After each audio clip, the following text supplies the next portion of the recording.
easy to pay for all your Yaka bills conveniently. Open the My Airtel app to buy Yaka units. Airtel Money. Simple, secure, borderless. And 10% of the money to them because it was needed at the district. Option number 1 is that within the next 48 hours, refund the money.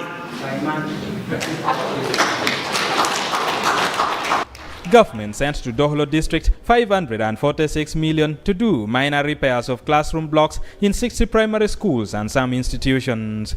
However, it is alleged that 10% of the money was channeled as kickbacks from every school. The district chairperson, James Otoa Pili, blamed the technical head for always concealing information. These are information we are getting first time. The Committee of Education are here. They don't know about this. Without the coming of the minister, we would not know this. Dohlo district will not be comfortable to continue with this kind of cow. Be on the case. Put it in writing. Let them fail to answer. May the office of the LC5 chairman be furnished with releases, details of releases for Q3. You have put it in writing. It is in the file. Let them go and receive. Let's deal with the system which is promoting this corruption, whether 10% next time will be maybe 100%. It was also noted that Dohlo district is struggling with the overwhelming number of pupils who returned to school after the lockdown. This has created a big gap in the teacher to pupil ratio, leaving the district with a lot of challenges since the staff ceiling has also been exhausted. Eddie Olwa, UBC News. Napak district leaders are seeking for more schools in the area so that their children don't have to walk between 8 to 14 kilometers to access secondary school education. Some children have to repeat primary 7 more than 3 times.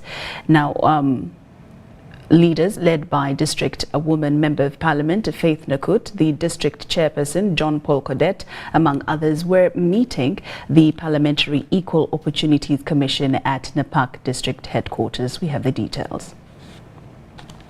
To send the children to school, but the affordability access, those two questions. Napak District has 55 primary schools, 30 of which are government aided, 17 community schools and 8 are private, and 49 of these primary schools located in 24 parishes. In some instances, school-going children have to walk between 8 to 14 kilometers daily to reach the nearest school. Have children who are walking 14 kilometers every single day to reach to the nearest school. Now imagine a child of 6 to 12 years of age, can that child walk 14 kilometers on a daily basis? Napak has 2 government secondary schools and 1 private school in the 11 sub-counties. After primary 7, learners are sometimes forced to repeat P7 or end up on streets of Kampala, Mbale and Nairobi in Kenya because they are unable to access secondary school education. Many of them, majority, repeat secondary, primary, repeat. That's why PLE results in this district are good. Not because they are very bright, but because there is no way, there is a blockage. There is no way to go to secondary. They repeat up to 3 times and they give up. Having only the girls' school and without the boys' school, and we are leaving out the boy children, this is not acceptable. The district is challenged by understaffing, where the teacher-pupil ratio is at 1 to 91. Government-aided primary schools with 271 qualified teachers. 271 qualified teachers. The total enrollment is 24,000 this year. P1 alone is taking us an enrollment of 10,000 children. The chairperson, Parliamentary Equal Opportunities Committee, Judith Aliek, advised the district leaders against corruption. The Judith Aliek Committee promised to present some of the issues that include inadequate infrastructures, high dropout rate, which is at 84%, inadequate capacity to inspect and rehabilitation of all structures, and pupil-latrine ratio is 1 to 65, and dropout rate stands at 84% before Parliament. In Napak, we have taken your issues, We are going to sit down, make our report, submit, but then the district also has a role to play. Where you can just write letters, write them, and demand for service. Report by Lauryn Kazimoto. The Ministry of Water and Environment, through Mubuku Irrigation Farmers Association, has come up with an initiative to mitigate the magnitude of the disasters caused by River Nyamwamba to the communities in Kasese. About 17 billion Uganda shilling has been earmarked to support bamboo planting along the banks of Nyamwamba to control its flow. We have the details. The Ministry of Water and Environment has embarked on a massive bamboo tree planting exercise along River Nyamwamba to reduce the impact of flooding on communities in Kasese municipality and surrounding areas. The bamboo tree planting project is part of the catchment management plan developed in 2019 to mitigate disasters when the river overflows. It's a snippet of what we're actually doing across the country. We have developed all these management plans and we are now actually implementing them. First of all, to benefit the local people and also see how we can reduce some of the impacts of the flooding within a given society. River Nyamwamba, whose waters flow downstream from Mountain Rwenzori, has continuously caused misery wherever the seasoned river bursts its banks, destroying property and displacing the population. It is this state of affair that has partly sought for reforestation on the bare hills to control the speed of water flow downstream. The impacts of the flooding have actually been excavated more recently in the 2000s, whereby the effects are now very much detrimental. A lot of deforestation within the catchment has been very visible, where actually in trains, waters flow very fast across the valley into River Nyamwamba. However, some leaders are hesitant on the timing for fear of the expectant heavy rains in May that will disrupt the program, but the initiators are sure of no worries.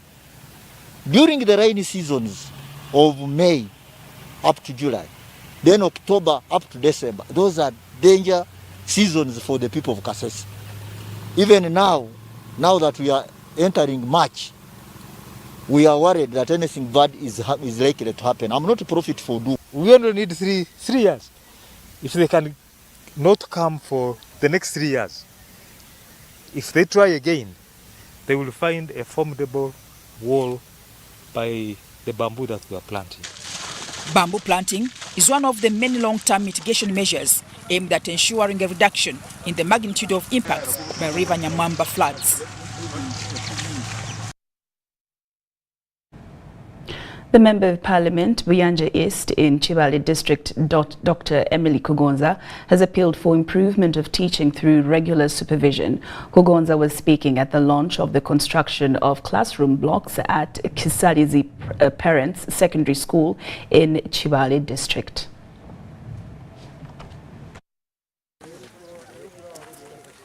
Chibale District Local Government, with support from government, is constructing 4 classroom blocks and many other structures at Kisalizi Parent Secondary School in Chebando Sub-County. Buyanja East Member of Parliament, Dr. Emily Kugonza, was the chief guest at the colourful event and called for an improvement in the education sector. As a community and as a representative of the people, we want to appreciate the support of the NRM government, headed by His Excellency the President, Yoweri Kaguta Museveni. And also, we want to urge parents to take advantage of the new secondary school that is being built. And for the students, we really kind of urge them to remain committed to their academic ambitions. And the local leaders, certainly we continue to mobilize them and urge them to mobilize communities so that more students can be brought to this school. The district education officer, Chabona John, said they have experienced low turn-up of learners as a result of COVID-19.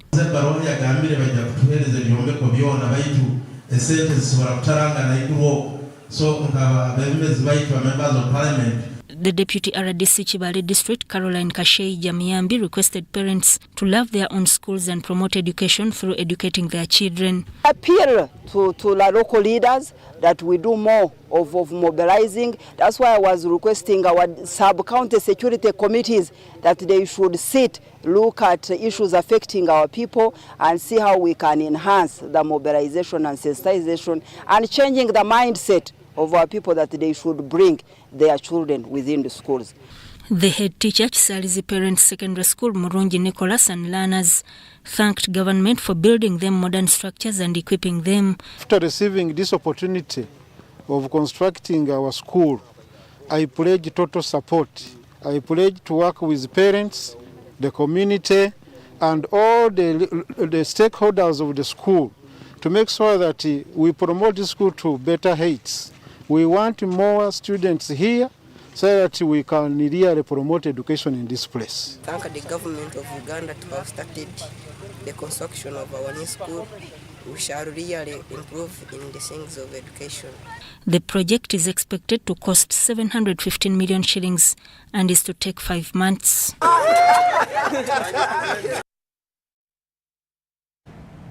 Well, it's time for us to make a little bit of money. Let's UBC News Tonight takes a very short break. We'll be back with more stories. Your MBs are now bigger MBs only on MTN. When you load a daily band of 250 shillings, you no longer get 15 MBs, you get 30 MBs. For 500 shillings, you no longer get 40 MBs, you get 80 MBs. For 1,000 shillings, it's no longer 100 MBs, it's 180 MBs. Dial *150*10# hash or use the My MTN app to load bigger daily bundles only on MTN. MTN is regulated by the Uganda Communications Commission. Raising voices. I feel happy when my father spends time with me. I hope all fathers will like my father. I want my father to reach out to all fathers. He knows how important it is to be a good father. I promise to help my father inspire other fathers to change. In this time of COVID, what is your promise to the children of Uganda? Because a violence-free childhood is everyone's right. Raising voices. Enjoy convenience today with Airtel Money School Pay. Dial *185#. Select option 6, school fees. Select option 2, school pay. Select option 1, pay fees. Enter student number. Enter the amount. Enter the PIN number to complete payment. Beat the back-to-school hustle today. Pay school fees conveniently using Airtel Money. Airtel Money. Instant, secure, borderless.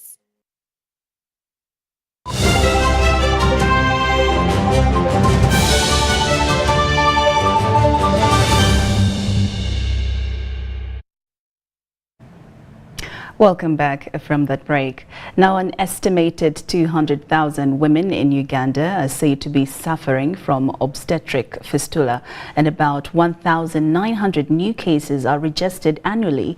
Obstetric fistula is a medical condition in which a hole develops in the birth canal as a result of childbirth gone wrong. This condition leads to inconsistencies in discharge of urine and fecal matter, mostly among young women. We have the details.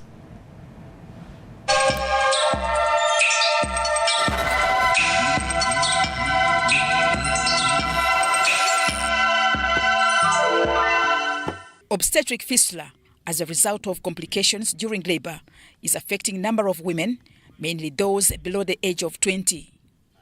This is because of the undeveloped body of the teenagers. However, women who give birth frequently or sexually abused are also likely to suffer from obstetric fistula.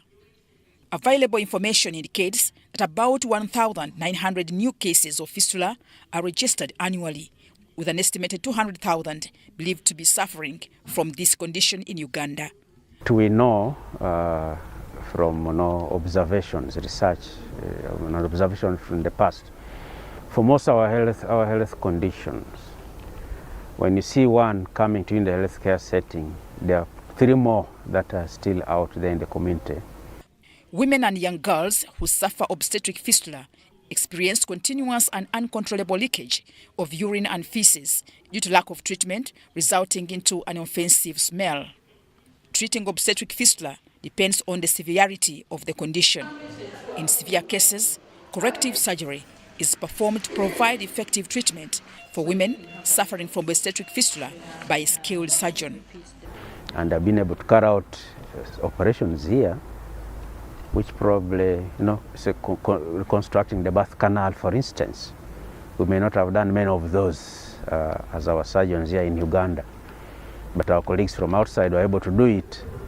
I've been able to get very good experience in looking into the bladder using the machine called cystoscopy, where you can be able to look into the bladder and see what problem is in the bladder. If there is a fistula, that is a hole in the bladder, you can be able to see. However, the challenge of this condition is that it's still rampant in the society, with many mothers suffering silently, coupled with poor awareness of where and when to seek care when faced with a difficult delivery. Senior fistula surgeons in Uganda recently held a surgical skills sharing training comprising of fistula experts from Germany, Ethiopia, and Uganda on how to manage obstetric fistula at Terewonde Women's Community Hospital in Soroti. There is a need of surgical skills and how to have a change of information and really work together on a patient to get the best output. At the Reintegration Center in Soroti, survivors are enrolled for intensive training for the campaign against fistula and economic skills to allow them earn a daily income away from domestic violence. There is also need to equip the center with various elements of specialty to treat complex medical conditions and to provide continuum of clinical care for the spectrum of ailments sustained. Currently, the country has a limited number of senior surgeons to provide fistula-related complications among affected mothers. At least 2,000 mothers are assisted annually and reintegrated back into their communities. Mutonyi Hilda, UBC.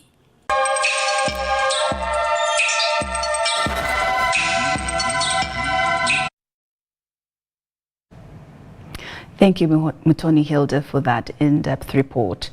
Now moving on, conflicts between residents of Adjumani and Amuru over the upper borderland have since remained unresolved despite several interventions at the tail end of the 10th Parliament. Recommendations were made that the 11th Parliament institutes a select committee to start fresh investigations into the endless upper land wrangles. Take a look. What is this place called?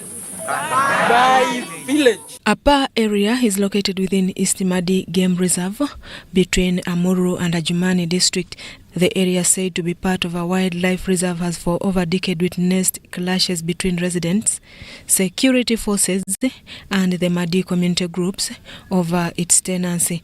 Upper problems started way back in 2002 when government decided to turn it into a conservation area, thus evicting those occupying Zoka Forest north of Upper.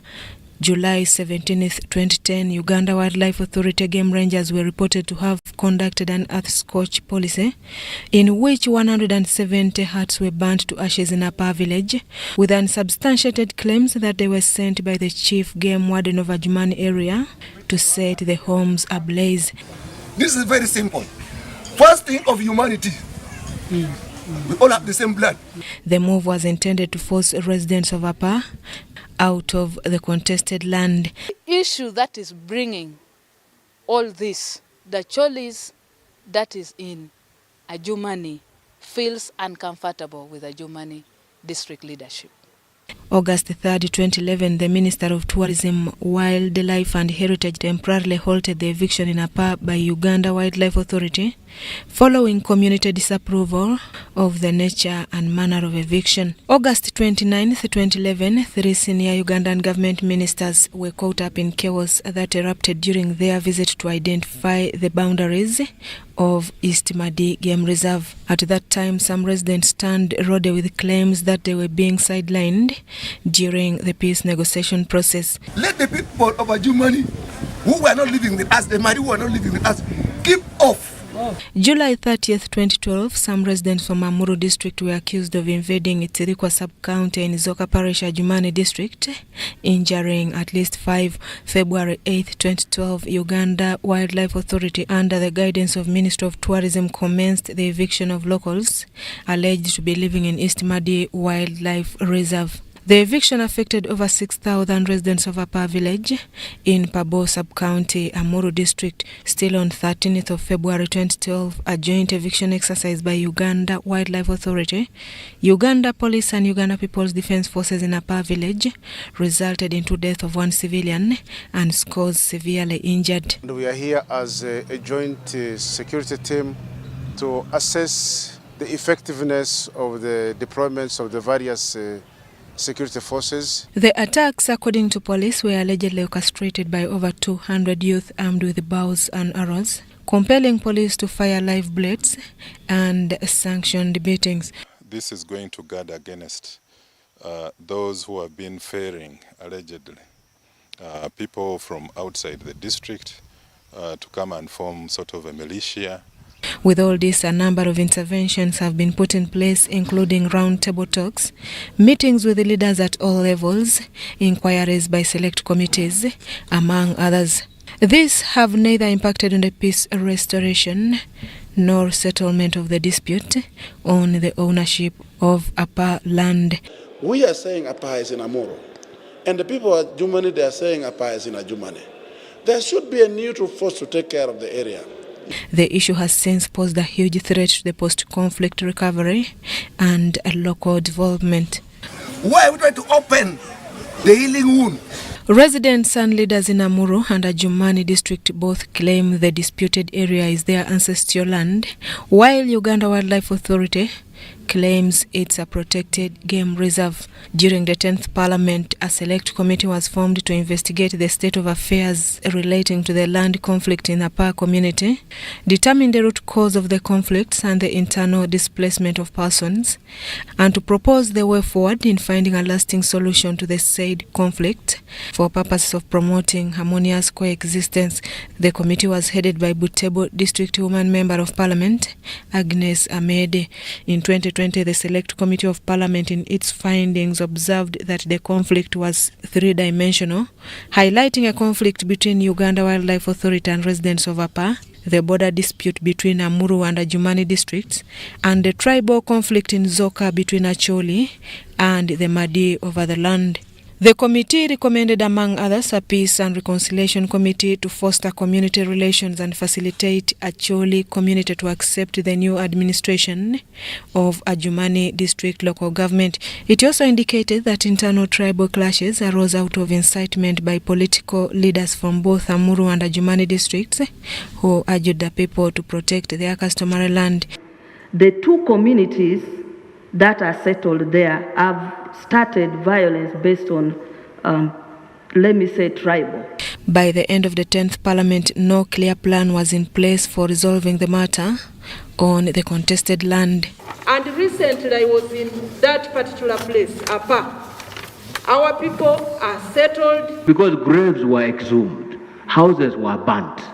How can we then say there is no problem? A few weeks ago, the Deputy Speaker of the 11th Parliament, Anita Mong, proposed setting up another select committee to investigate Upper land controversies afresh. The time of raising issues of national importance, an MP hailing from the region brought to the attention of the House the resurrection of kidnaps, incarceration, and silent murders of some locals in the contested area. Let's have this issue resolved. Whether it hurts one side or what, we will accept the results. The history of Upper land conflict shows restoration of calm in Upper happens through struggle and later returns to conflict by just a blink of an eye. Susan Naonga reporting for UBC TV.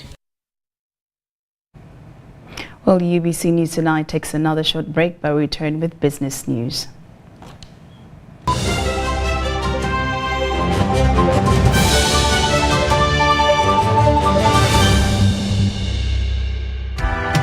MBs are now bigger MBs only on MTN. When you load a daily bundle of 250 shillings, you no longer get 15 MBs, you get 30 MBs. For 500 shillings, you no longer get 40 MBs, you get 80 MBs. For 1,000 shillings, it's no longer 100 MBs, it's 180 MBs. Dial *150*10# or use the My MTN app to load bigger daily bundles only on MTN. MTN is regulated by the Uganda Communications Commission.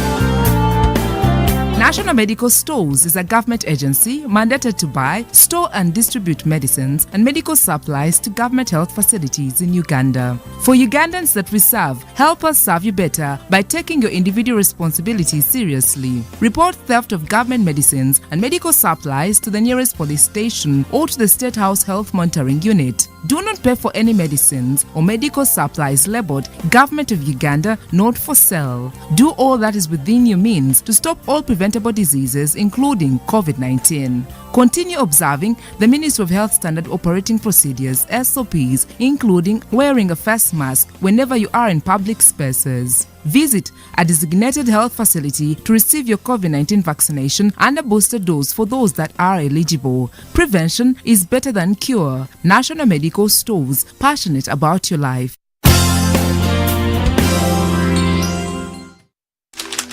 You know, you could just buy a new smartphone from anywhere in Uganda. Dial *175 *94 hash to activate their 100% double data bonus offer on weekly or monthly bundles for 3 months. Better yet, you automatically receive free 1 GB valid for 30 days. You are hooked already, aren't you? Enjoy 100% double data bonus from Airtel. Buy a smartphone from anywhere in Uganda and insert an Airtel SIM card. Dial *175 *94 hash to activate a 100% data bonus offer on weekly or monthly bundles, valid for 3 months. Dial *175 hash and select your preferred bundle to activate a 100% data bonus offer on weekly or monthly bundles, valid for 3 months. Airtel, the smartphone network. COVID-19 is still here with us. As Sheikh Ramadan Muwajji, the Mufti of Uganda, states, let us all take the necessary precautions. Prevention is always better than cure. Let's not go for prayers in mosques, congregational prayers, unless we are masked. Carry your own prayer mat, sanitize at the entrance. Let's all value the gift of life. Because of the new COVID-19 circulating variants like Omicron, it is very important for all of us to be fully vaccinated with 2 doses of the same vaccine type. It's only those getting Johnson & Johnson who receive only a single dose to be fully protected.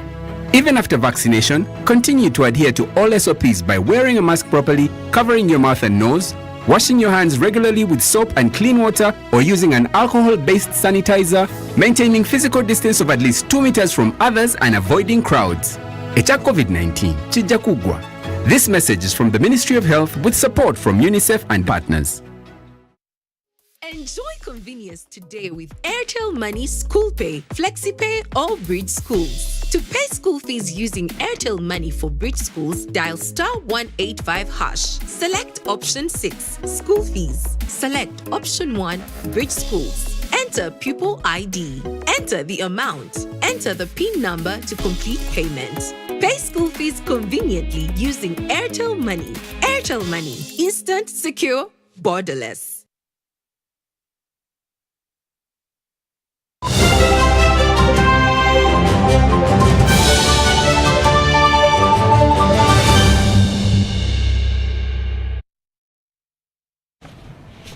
Welcome back from that break, and now into the world of business. The Executive Director, Private Sector Foundation Uganda, has advised all private sector players to adopt e-payments to prevent high costs. Stephen Asimwe was addressing participants at the closure of a 5-day training of the trainers creating awareness on the African continental free trade and strengthening the export readiness of private sector enterprises function held in Kampala.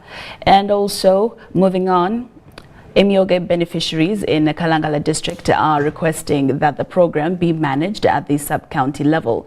They claim that this would, in a way, placate bulging and inefficiencies of the fund due to geographical challenges of the district. We have the details.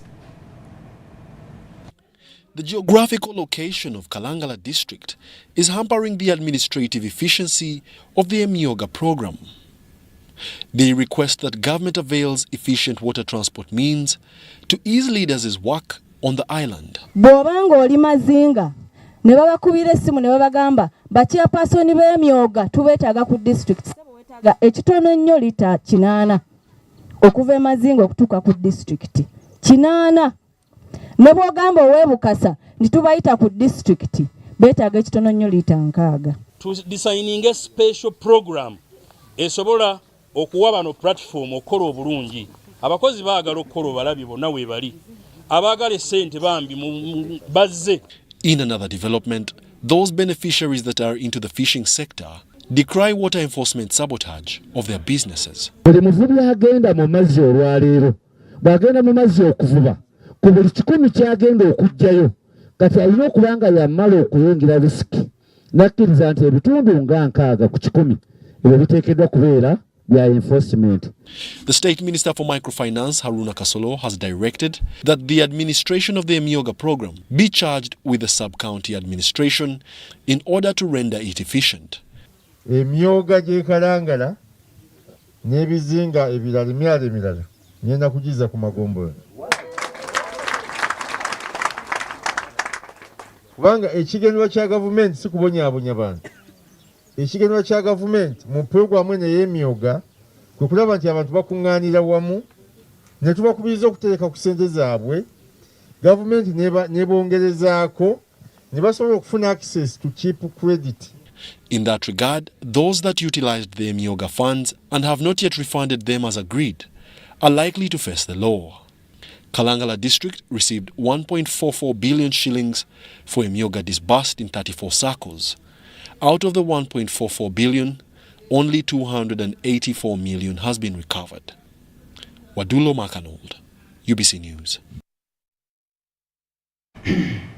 Members from 14 East and Central Africa countries are under Association for Strengthening Agriculture Research in Eastern and Central Africa, ASERECA, are meeting in Uganda. The meeting aims at improving agriculture research, which is the basis for improved output and thus benefit from the country's leading sector. The pursuit for improvement of agriculture in the East and Central Africa region is high on the agenda in a meeting of Agriculture Director Generals from the region. They are to discuss critical areas and mechanisms of collaboration among the National Agriculture Research Institutes, ASARECA, and the Consultative Group on International Agriculture Research. This consultative group is a global partnership that unites organizations engaged in research for food and nutrition security. The collaboration also aims at harmonizing a common position for engagement plus working modalities within the two African regions, East and West Africa. The Congo Research Institute Director General Dr. Mbuya Kakolanga echoed his support for the collaboration in research among African countries. Now as a ASARECA, our mission as a ASARECA, we really wanted to contribute to increase the productivity, commercialization, and the competitiveness of Eastern and the Central Africa agricultural sector through coordinating, catalyzing agricultural research. This current initiative in research will enable opportunities to maximize value addition through a single organization and research delivery in a new portfolio. To the ASARECA Executive Director, Dr. Enoch Warinda, this latest move is a great achievement. This meeting has been very important because it has brought together two major players. One is the One CGR. What is One CGR? It is a consultative group of international agricultural researchers. And we had almost 15 of them, different centers all over the world. Agriculture research is key in developing new technologies aimed at improving the nation's GDP and also farmers' livelihood.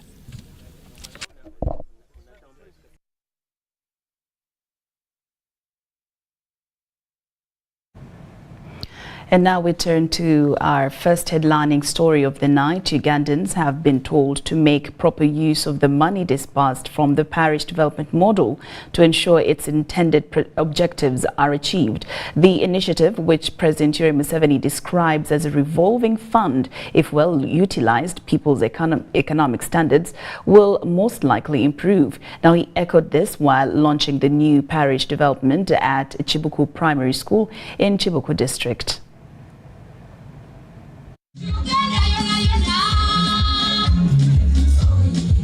The message from the Youth Brigade of Kibuku was on point, complemented by another from students of Nandere Secondary School. The emphasis of the day was working for just more than the stomach.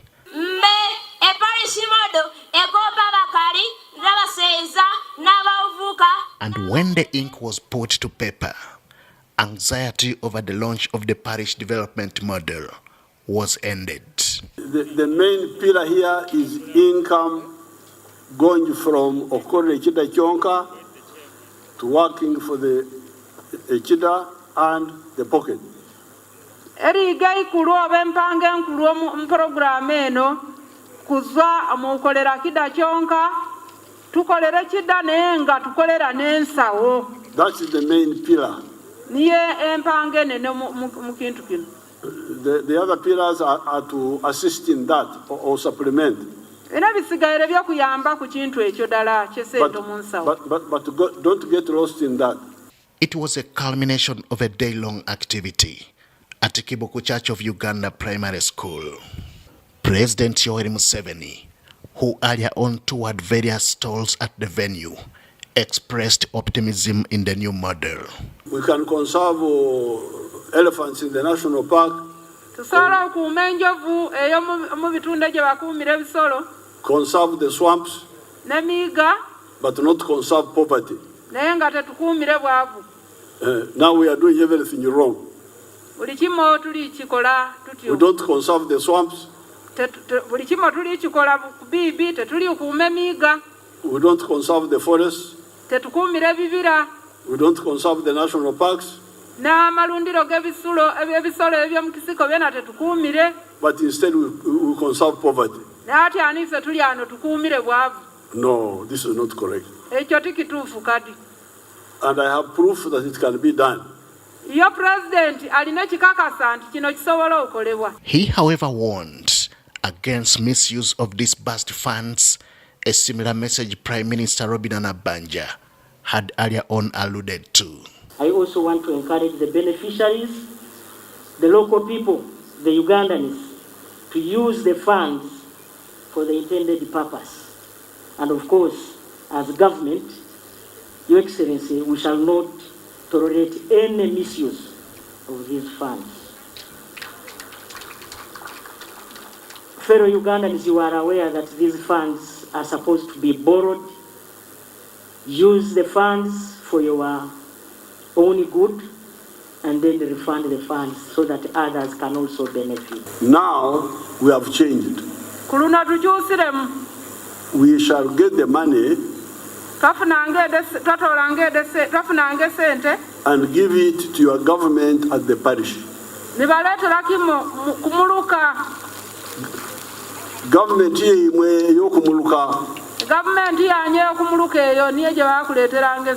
In their memorandum as districts from Bukedi sub-region, these are some of their pleas. We still have some bottlenecks that may affect a successful implementation of the parish development model. It is therefore our humble request, Your Excellency, that you ease our connectivity. Present at the launch was also Vice President Alupo Jessica Rose Epel, among other dignitaries. All of us and all Ugandans have a right to development. And we as government have a right to remind the people about their role in the development process.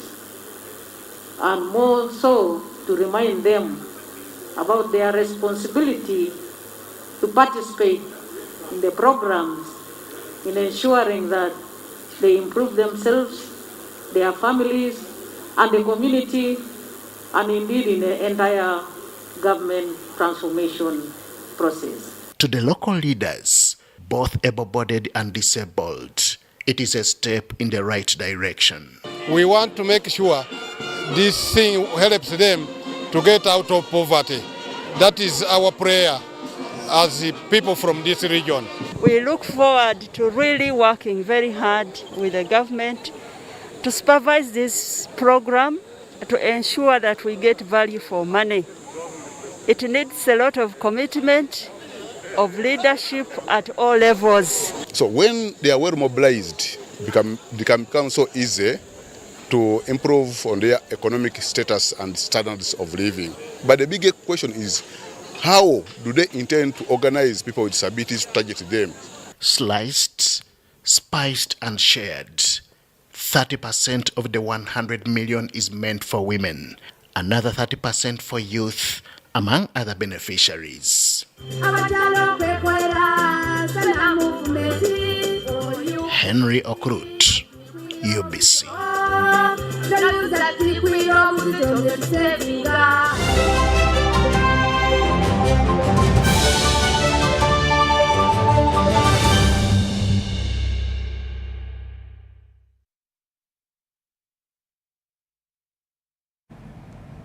And now into sports. The Altona BSK Swim League has continued with cutthroat competition among the teams. It was match day 7 of the swimming championship that became the first in Uganda to reward cash for excellence.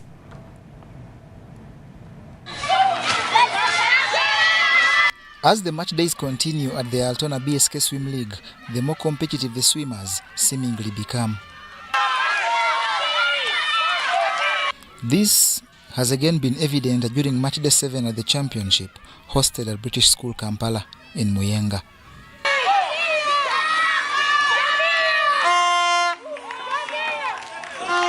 The competition is between 3 teams in the league: Colts, Talons and Astros.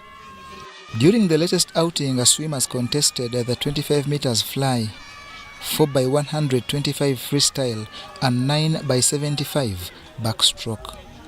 This season it's very competitive. We have 3 teams, Talons, Colts and Astros. It's very competitive because each team has its own unique stroke.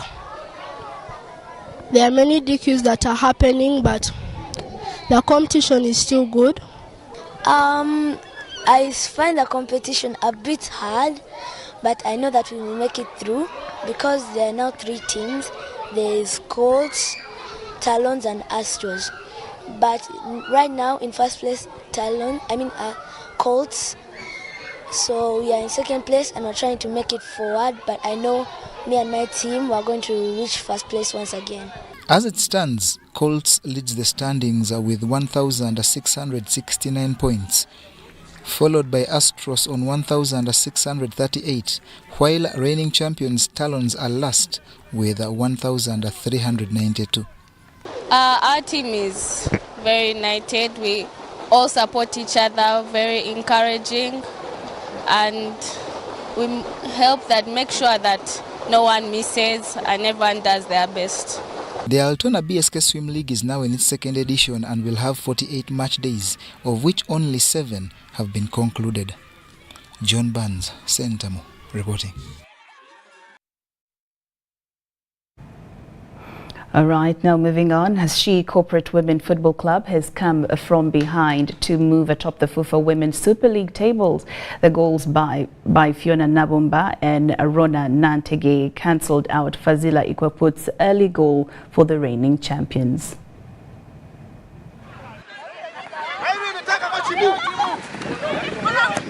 In today's game, my team performed well, of course, because we've managed to get a win. My players were down when they scored us, but we never lost hope. We still urged them to play forward and cool down. managed to get the win. First of all, I want to thank my teammates for enduring, for the fight, and I want to thank for the coaches for giving us that support. After the first step, the words that they gave us, they were so encouraging. They helped us to win that goal, that game to come from down, and we get 3 points at the last. According to me, to any other person outside there, I don't know, but for me, I've seen a very big improvement because the team has managed to play good football, and we have put on, at least I've seen some resistance somewhere. The 2 goals that we conceded, the second goal was in a set piece. Anyone can concede such a goal. So I see a very big improvement in my team, and I promise big results better next time.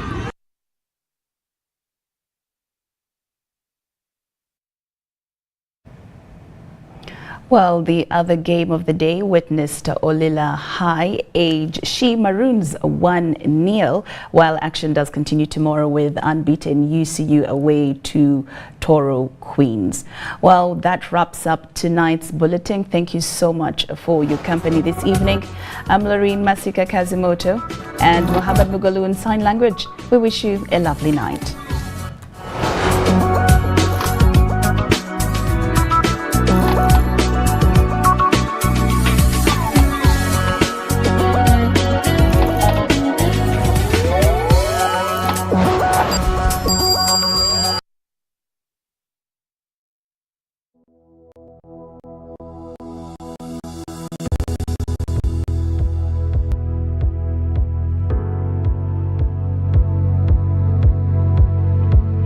First of all, the parish development model is the last mile strategy for assuring services reach the people.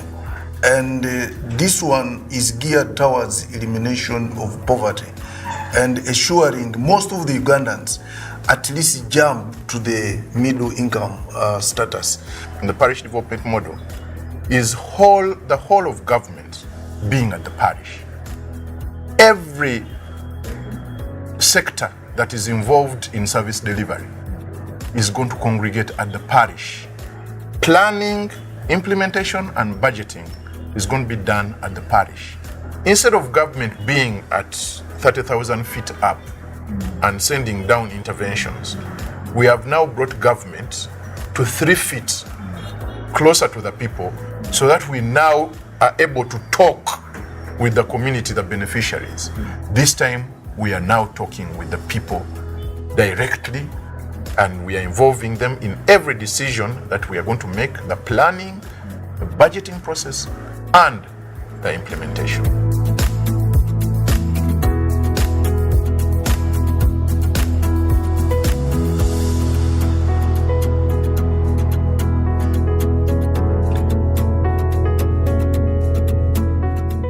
It is targeting the poorest of the poor, those households who are still living a subsistence nature. What the president is saying, those ones who are working for Kida Kionga.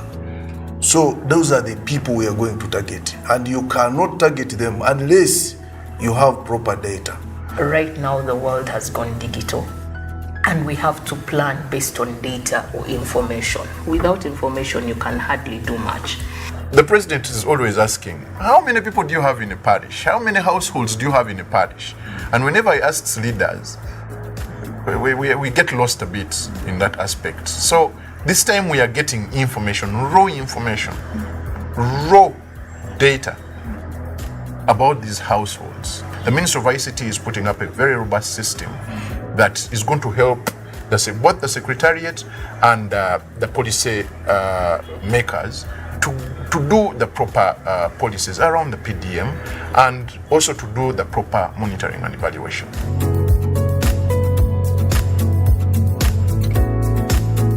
Now, the parish development model management information system, which we are developing, is going to assist the government to identify those households that should benefit from the parish development model. We are trying now to come up with the village profiles, household profiles, parish profiles, and district profiles. We have started with 5 districts in North Bukedi, that is Butaleja, Budaka, Kibuku, Palisa, and Botevo. That is where we have gone to register the village profiles, to register the households, and we are not leaving anyone behind because we are moving from house to house. At the end of the day, we shall even know exactly the poorest district, the poorest parish, the poorest village, and the poorest household. What we began with was the recruitment of data collectors in the different sub-counties and villages of Palisa district. After that, we had to train them, as well as the LC ones. After that, we had to go out, they collect the household information as we go along, and we also collect the village profiles. Verify that data if it is true. If it needs to be redone, we would redo it. Unlike any other detail or data that has been collected in the country, this parish model data is not a sample. It is every village, every household, everyone. We capture from how the household is, what's the source of income, how many children are there, are they going to school, are they seated at home, do they have basics at home, do they have schools. I could spend the whole day mentioning the detail of what we collect every single day from everyone.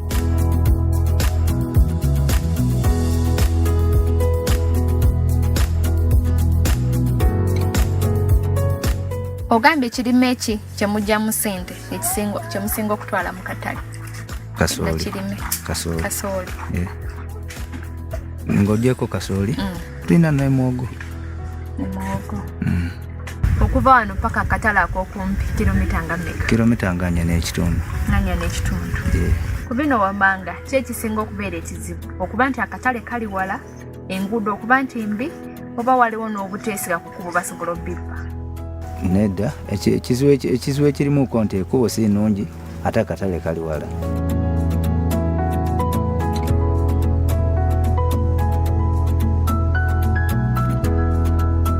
Data collectors have their devices have that we call it GPS based location they can pick, so someone cannot say, oh, I was in Ginger and collected this information for Botepo. We can be able to trace that, so we are sure that the information we get is correct and particular. So in order for us to have an equitable service plan for every Ugandan, this information is going to be very, very resourceful and helpful to the planners of this country. I can be able to sit here on my computer right there, and I have a dashboard that is monitoring every little thing that is happening at the parish. The bridge that is broken between parish A and parish B, is it been done? There is a village which I visited when I was in Budaka. It is 5 kilometers, radius of 5 kilometers. And it has a population of 5,000 people. It has 13 churches, but it doesn't have a school, it doesn't have a health center. And therefore, we must plan for a school. The pilot is giving us lessons to learn from in order to roll out better. We go to a household and they're like, you want my data for what? The government has not done this. So we have to educate them that the government has not done. Now the government is here to do. We've been on air for some time. We have produced guidelines, we have produced manuals, and we're going to have a massive mindset change program to reach the whole population. Here is the government. It wants to get everyone out of poverty, bring you on board to join the money economy. It is work in progress. We are going to improve this system with whatever information we feel is lacking or we have not collected. We shall go back and collect it and make a more comprehensive system. So what I see is an improved society of Ugandans 10 years to come that has been informed by information that we have got of our own people. We want to see that every household is in the money economy. And our target, actually, our what I can call our true north, is by 2025, we want to see that there is no household that earns less than 20 million shillings per annum. We want to see that every household is in the money economy.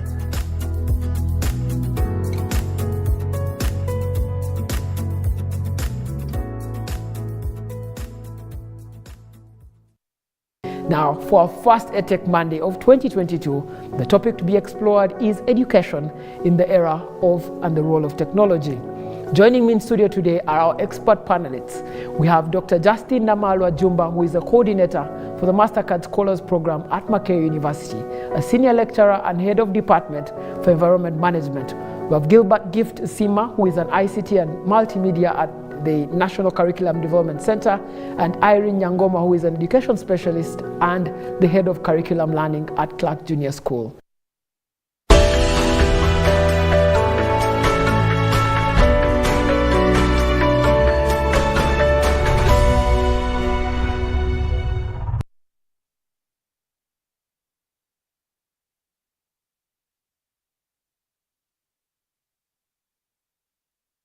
Uganda First. The patriotism program in secondary schools was launched in 2009 by His Excellency the President of the Republic of Uganda, General Yoweri Kaguta Museveni, and he was focusing on secondary schools to make sure that we develop a generation among the youth that is patriotic and is ready to serve and to sacrifice for their country. Good enough, the president had a policy document. He went around, he met teachers. So when he appointed me to be in charge of the secretariat, the work was clear.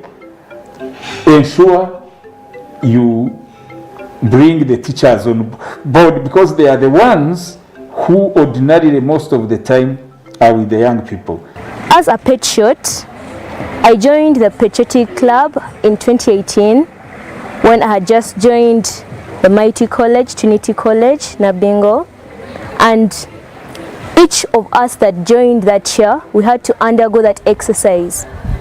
I learned a lot of things because I was also given the responsibility to lead the parade by then. As young as I was, we were with Form 1s and Form 5s, but I made an effort to take it through. There are some core values that we cherish as a country. Okay. The core values, hard work, the core values of time management. Do you respect the environment? Integrity. Are you united as a community, or you are promoting those divisions that we don't encourage? One of the values of patriotism is love, sacrifice, obedience, and very many things we do for our country. Patriotism taught me to be a responsible person, someone that carries myself with integrity, with pride of who I am. It motivates you, it teaches you to learn, to love anything surrounding you. Uganda is not just a name. I've learned many values from it, and one of them is love. There is discipline, respect, hard work, and keeping time. I have learned virtues of love, respect, integrity, and loving one another. Are you clean? Do you encourage your people to remain clean? Yes. Are you responsible? Do you respect public property? Do you respect yourself as a human being? Sure. In the offices where you are, is there integrity? At your workplace, are you honest enough? All those are core values of patriotism. The best things that I learned are, at the end of it all, when you're patriotic, you can become successful and you can prosper in life. These virtues have helped me in my roles of leadership. Before joining patriotism, I didn't have love for the nation. I didn't have love for my country, Uganda. But then, after becoming a patriot, I love Uganda. I love others and myself. Be patriotic, Uganda First. This message is brought to you by the National Secretariat for Patriotism Co Uganda, Office of the President.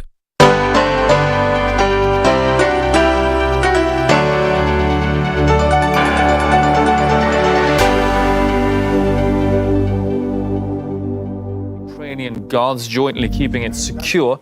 The facility's safety personnel continue to serve there. Radioactivity levels are reported to be normal. Meanwhile, the Russian President Vladimir Putin is alleging Ukrainian radical nationalists in the army are apparently putting civilian lives at risk by deploying heavy weapons in densely populated areas. Ukrainian radical nationalists are deploying heavy weapons, including multiple launch rocket systems, right in the central areas of large cities, including Kiev and Kharkov. They plan to provoke a response from Russian strike systems on residential areas. In fact, they act in the same way as terrorists do. They hide the truth in the hope of blaming Russia. It is reliably known that this is happening under the direction of foreign consultants, primarily Americans. Now here on the first image you can see a verified photo of a Ukrainian artillery squad ready to fire in the middle of a residential area. A Russian Defense Ministry spokesman claims the Russian side will not be drawn into provocations and will not be attacking heavy weaponry inside cities. Now, meanwhile, Ukraine has scrapped age limits for army entry and also banned all men between 18 and 60 from leaving the country. Ukrainian authorities are also issuing guns to any citizen who wants them. In the Kiev region alone, it's reported more than 10,000 rifles were handed out to volunteers. And in the northern city of Chernigov, its mayor is calling on citizens to take up weapons. Fellow citizens of Chernigov, I have urgently addressed you. We need to prepare for fighting on the streets. That's why anyone who knows what I'm talking about, prepare lighter fluids. Another thing, committed citizens, guys, I'm asking you to proceed to the dislocation center of territorial defense. Now, we spoke earlier to Charles Schubridge, a former counter-terrorism intelligence officer, about the actions of the Kiev government handing out weapons to civilians to defend their capital. He says there are also risks to simply handing out firearms to untrained civilians. To give out weapons to anybody that offers to use them against somebody is probably quite a reckless policy. It smacks of desperation, of course, but the problem comes when weapons are given out freely, first of all, you're giving it to people who may not be properly trained in how to use them in the first instance. And secondly, you've got an issue that you've only got it on trust that those people are going to use those weapons against the invader. After all, they could be going to absolutely anybody. Once you introduce those weapons freely into an environment, a theatre of war, you cannot keep control of those weapons. Now, meanwhile, we're getting reports of shells reportedly falling in Russia's Rostov region. RT's Donald Quarter is in the area now. Luckily, nobody was injured. Infrastructure wasn't damaged either. It landed in a forested area. Now, the Ukrainian Foreign Ministry says that its military has not been shooting at the territory of the Russian Federation, but this is not the first instance in which bombs have fallen here.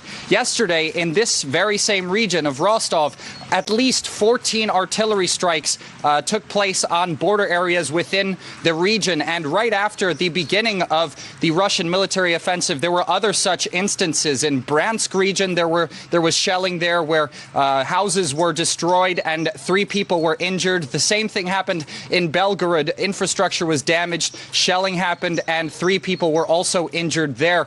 Interestingly enough, more recently near Belgorod region, a Ukrainian soldier had been trying to escape to the Russian Federation, trying to basically defect, and neo-fascist groups there that had their hands on artillery batteries had fired at him and unfortunately killed him and injured another serviceman in the Russian Federal Security Services as well. Now, because of this violence that's actually been happening on the Russian Federation, the authorities have taken measures. They've closed down Russia's southern airspace. Basically, there's going to be no flights out of this area. There's 12 airports in Rostov region alone that will not be having flights. Another thing they've done is close down all the schools that are located in border regions that border the Donbas People's Republics. We have to remember that there are at least 3,000 children from Donetsk and Lugansk alone that have left, that have evacuated that region to the Russian Federation and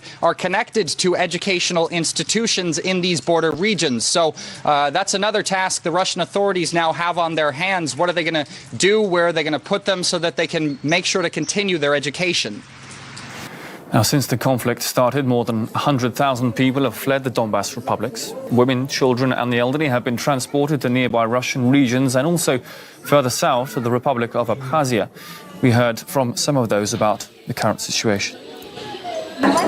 It's been frightening. We had problems with electricity and water. There was shelling, so we were asked to evacuate. There are very good people here. We were well received, well fed. Thank you very much. The military action restarted a week ago on our territory and we had to leave. My daughters were afraid of the explosions. They asked what was going on. We wanted recognition. The Lugansk People's Republic until recently was considered a territory with no connection to anything, so we really wanted some kind of status for our homeland. Of course, the contact lines are being shelled heavily. So my husband quickly got us ready in 2 hours and we were sent to Abkhazia. It was more terrifying than in 2014. More shelling, more destruction. Maybe they have more anger after Putin recognized us. We've been waiting for this for a long time. Now, Western powers continue to pile in with sanctions against Russia over its military action in Ukraine. So far, 10 European countries have closed their airspace to Russian planes. There are also growing calls to cut the country out of the SWIFT financial transaction system. We can cross live now to RT's Charlotte Dubinsky in Paris. Charlotte, thanks for coming on the line there. Just tell us a little more about what European leaders have been saying in response to Russia's actions.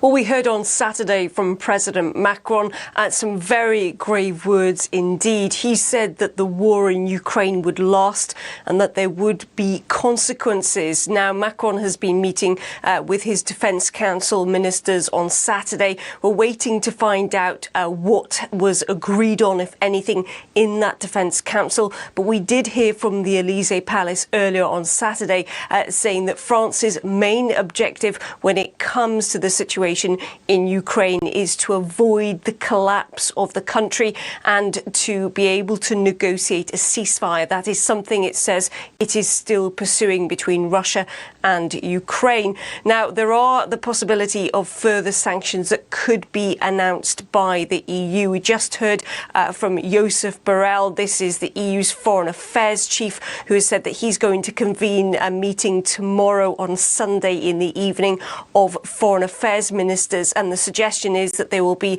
a new package of emergency assistance put forward for Ukraine, in his words, to support the heroic fight there. Now, we also know that there is this push by certain countries in the EU to try and ban Russia from using the SWIFT international payment system. The Polish Prime Minister was in Germany today specifically to push for this after Hungary and Cyprus both said that they would back such measures. I came here, to Chancellor Olaf Scholz, to shake consciences, to shake the conscience of Germany, so that they finally decide to impose really crushing sanctions. And it seems that that has worked, because Germany appears to be capitulating when it comes to this. It says it's working on a way to limit the collateral damage if such a disconnect happens when it comes to these international payments. So that could be something that Russia faces next if there are new sanctions announced. Also, a very big U-turn coming out of Germany on Saturday. And this is the fact that Germany has now decided to send weapons to Ukraine. It has a